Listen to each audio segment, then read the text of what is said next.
अब पानीलाल से रुका नहीं गया और उसने अपने मुंह से सारा पानी वापस समुद्र में छोड़ दिया।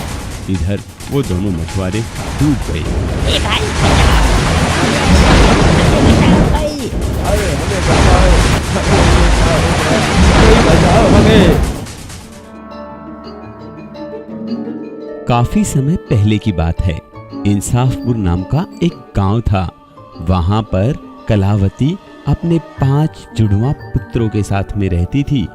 कलावती के 5 पुत्र थे जो दिखने में बिल्कुल एक जैसे। उन्हें कोई भी पहचान नहीं सकता था कि उनमें कौन सा है। एक बार में सिर्फ एक पुत्र ही घर से बाहर रहता था। बाकी का किसी को पता ही नहीं था कि कलावती के 5 पुत्र हैं और 5 पुत्रों के अंदर अलग अलग खासियत थी। सबसे बड़ा पुत्र था पानीलाल। पानीलाल के अंदर एक खासियत थी, वो पूरे समुद्र का पानी मुंह में भर लेता था, पर सिर्फ 5 मिनट के लिए। दूसरा पुत्र था लंबूलाल। लंबूलाल के पैर बिल्कुल लंबे हो जाते थे, रबड़ की तरह बढ़ जाते थे। वो आसमान को भी छू सकता था। तीसरा पुत्र था शक्तिलाल। शक्तिलाल की गर्दन लोहे से भी ज्यादा सख्त थी, मजबूत थी। उसे कोई अगर गर्दन पर या पीठ पर वार करे तो उसे कुछ नहीं होता था। और उनका चौथा पुत्र था अग्निलाल। अग्निलाल आग में भी नहीं जलता था, बल्कि आग में वो खेलता था। और 5वां पुत्र था जीवनलाल। जीवनलाल एक दिन के लिए अपनी सांसों को रोक सकता था। 5 भाई और 5 के अंदर अलग अलग शक्तियां। वो रात में उठते थे और समुद्र किनारे जाते थे। पानीलाल पूरे समुद्र का पानी अपने मुंह में भर लेता था और बाकी के 4 भाई समुद्र से मछलियां बटोर लेते थे। तो भाई आज फिर रेडी हो ना? हाँ भाई, हम सब तैयार हैं। मैं पहले ही बता रहा हूँ, मैं 5 मिनट से ज्यादा पानी नहीं रोक पाऊंगा। अरे भैया, क्या आप रोज रोज एक ही बात बताते हो? हमें पता है। तो ठीक है, चलो आओ। ऐसे कहते हुए पानीलाल पूरे समुद्र का पानी अपने मुंह में भर लेता है और बाकी के 4 भाई जल्दी जल्दी खूब सारी मछलियां इकट्ठी कर लेते हैं। लंबूलाल, आज तुम्हारी बारी है। ऐसा करो, तुम बाजार में जाओ और इन मछलियों को बेच दो। ठीक है भैया, मैं जाता हूँ। ऐसा कहते हुए लंबूलाल उन मछलियों को लेकर मछली बाजार में जाता है और वहां पर जाते ही उसकी सारी मछलियां बिक जाती हैं, क्योंकि वो ताजा मछलियां थी। उसके पास में खड़े और मछली वाले उससे जलते हैं और सोचते हैं, इसे रोज रोज इतनी मछलियां मिल कहाँ से जाती हैं? हाँ भाई, ठीक कहते हो, हमें तो बिल्कुल भी मछलियां नहीं मिलती। ये जरूर कोई जादू टोना जानता है। हाँ, और इसीलिए ये रोज मछलियाँ लेकर आता है। और तुम देखो, बिल्कुल ताजी मछलियाँ हैं। रोज सबसे पहले इसी की बिकती हैं। बिल्कुल सही कहते हो भाई। और वो इंसान तभी लंबूलाल से कहता है, अरे भाई, तुम्हारी तो आके सारी मछलियाँ बिक भी गई, पर हमें भी तो बताओ, आखिर तुम इतनी जल्दी मछलियाँ लेकर कहाँ से आते हो? ठीक है भाई, अगर तुम जानना चाहते हो तो कल रात में 3 बजे समुद्र किनारे आ जाना, तुम्हें भी मछलियाँ दिलवा दूंगा। ठीक है। ऐसा कहते हुए लंबूलाल वहां से चला जाता है और सारी बात घर पर जाकर अपने भाइयों को बताता है। तभी पानीलाल कहता है कि कल सुबह समुद्र किनारे मैं जाऊंगा। रात के 3 बजते हैं। वहां पर सारे मछुआरे आ जाते हैं। पानीलाल भी वहीं पहुंच जाता है और पानीलाल कहता है, देखो भाई, मुझे कोई दिक्कत नहीं है। तुम्हें मछलियाँ चाहिए तो तुम जितनी बटोर सको उतनी बटोर लेना। मैं इस सारे समुद्र के पानी को अपने मुंह में भर लूंगा और फिर तुम जितनी मछलियाँ उठा सकते हो उठा लेना। पर ये सब तुम्हें सिर्फ 5 मिनट में करना होगा, क्योंकि मैं 5 मिनट से ज्यादा अपने मुंह में पानी नहीं रोक सकता। मैं कहता था ना भाई, इसको कोई जादू टोना आता है। पर कोई बात नहीं, ये हमारी भी तो मदद कर रहा है। हाँ ठीक है भाई, हम 5 मिनट में जितनी भी मछलियाँ होंगी उन्हें लेकर बाहर आ जाएंगे।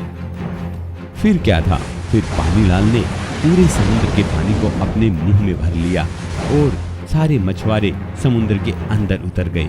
सब मछलियां बटोरने लगे। इधर 5 मिनट पूरी हो गई और पानीलाल इशारे करने लगा,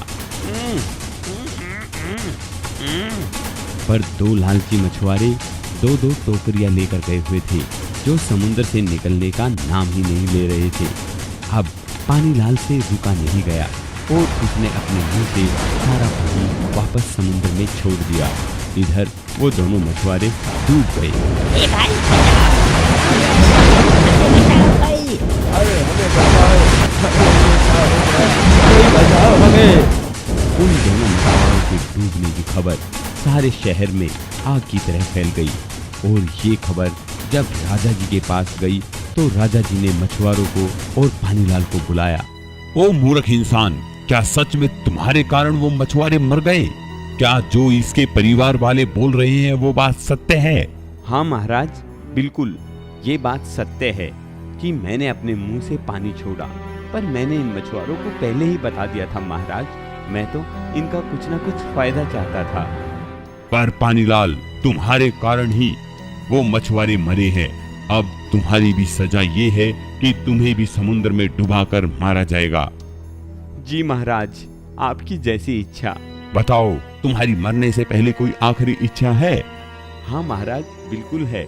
मेरी माँ हमारे घर में अकेली होगी, वो बेचारी बुढ़िया। मैं आखिरी रात उससे मिलना चाहता हूँ। ठीक है, तुम्हें उससे मिलने की इजाजत दी जाती है। ऐसा कहकर पानीलाल अपने घर में वापस चला जाता है। वो अपने भाइयों से सारी बात कहता है। तभी लंबूलाल कहता है कि भाई, कल तुम नहीं जाओगे, कल मैं जाऊंगा। अगले दिन सजा को देखने के लिए शहर के काफी आदमी आ जाते हैं। समुद्र के किनारे आकर राजा कहते हैं, जाओ, तुम समुद्र के अंदर जाओ और जब तक डूब नहीं जाते तब तक अंदर चलते रहो। ऐसा कहते ही लंबूलाल समुद्र में चल पड़ता है। अब समुद्र में लंबूलाल जितना अंदर घुस रहा था वो उतना ही लंबा होता जा रहा था और वो उसके अंदर नहीं डूब रहा था। इधर गांव वाले चर्चा करने लगे, ये क्या चक्कर है? ये तो कोई जादुई इंसान है। पैरों में रबड़ लगी है क्या, जो ये पानी में डूब ही नहीं रहा है? ऐसा कैसे हो सकता है भाई? देखो तो जरा, देखो, इसकी तो सजा देना ना देना कोई फायदा ही नहीं हुआ। राजा जी को ये देखकर काफी अचंभा आया कि आखिर वो पानी में डूब क्यों नहीं रहा है। इसीलिए राजा जी ने उसकी सजा को बदल दिया। लगता है तुम्हारी पानी के साथ काफी दोस्ती है, इसलिए तुम पानी से नहीं मरोगे। तुम्हें हम कल आग में जलाएंगे। बताओ, मरने से पहले तुम्हारी कोई आखिरी इच्छा है? तभी लंबूलाल ने कहा, हाँ महाराज, मेरी माँ कल भी बहुत जोर से रो रही थी। उस बेचारी के साथ अगर मैं एक दिन और बिता सकूं तो मुझे बहुत खुशी होगी महाराज। ठीक है, तुम अपनी माँ के पास जाओ और कल सुबह सजा के समय पर राजमहल में आ जाना। ठीक है महाराज, धन्यवाद महाराज। लंबूलाल वापस अपने घर चला जाता है। फिर से सारे भाइयों में बात होती है और अब की बार अग्निलाल कहता है कि भाई, कल तुम नहीं, कल राजमहल में मैं जाऊंगा। और अब की बार लंबूलाल की जगह महल में अग्निलाल आ जाता है। महाराज अग्निलाल के चारों तरफ आग लगा देते हैं और अग्निलाल का आग में बाल भी बाका नहीं होता, बल्कि वो तो आग में खेल रहा होता है। ता तक तिंग दा दा दा दा। हा, महाराज मजा आ गया। आग को थोड़ी सी और तेज करवा दो महाराज, बहुत मजा आ रहा है महाराज, बहुत मजा आ रहा है। ता ता ता ता ता। ऐसे कहते हुए अग्निलाल आग में खेल रहा था। महाराज के समझ में नहीं आ रहा था आखिर हो क्या रहा है। ये सजा भी महाराज की काम नहीं आई।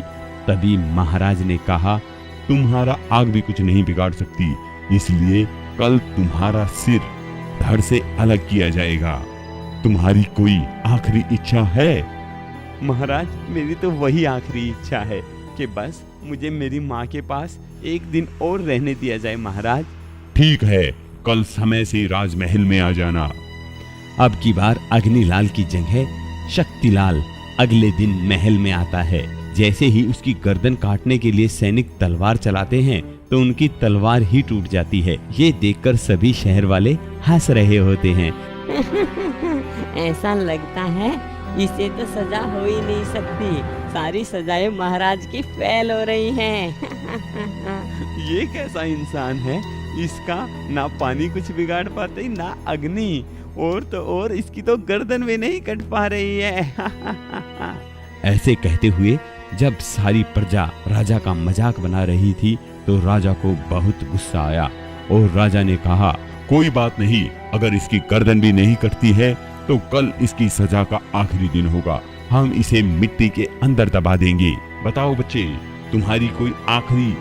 हाँ महाराज, मेरी वही आखिरी ख्वाहिश है, मुझे मेरी माँ के पास छोड़ दो। ठीक है, आज इसका आखिरी दिन होगा अपनी माँ के पास, कल इसे मृत्यु दंड मिलेगा। ऐसे कहते हुए महाराज उसे फिर से छोड़ देते हैं। अब अगले दिन जीवनलाल सजा के लिए आ जाता है। पूरी प्रजा जुड़ी हुई थी। तभी महाराज ने एक गड्ढा खुदवाया और उसके अंदर जीवनलाल को दबा दिया और ऊपर से मिट्टी डाल दी। महाराज को लगा कि अब जीवनलाल मर गया, पर रात में चारों भाई और उनकी माँ आई और जीवनलाल को जमीन के अंदर से निकाल ले गई। और फिर लंबूलाल ने अपने पैरों को लंबा करके सभी को अपने कंधे पर बिठाया और लंबे लंबे कदमों से उस शहर को जल्दी ही पार कर लिया। और अब वो सब दूसरे किसी शहर में जाकर खुशी खुशी रहने लगे। तो इसे कहते हैं बच्चों, एकता में बल। जब तक आप एक हो तो आपका कोई कुछ नहीं बिगाड़ सकता।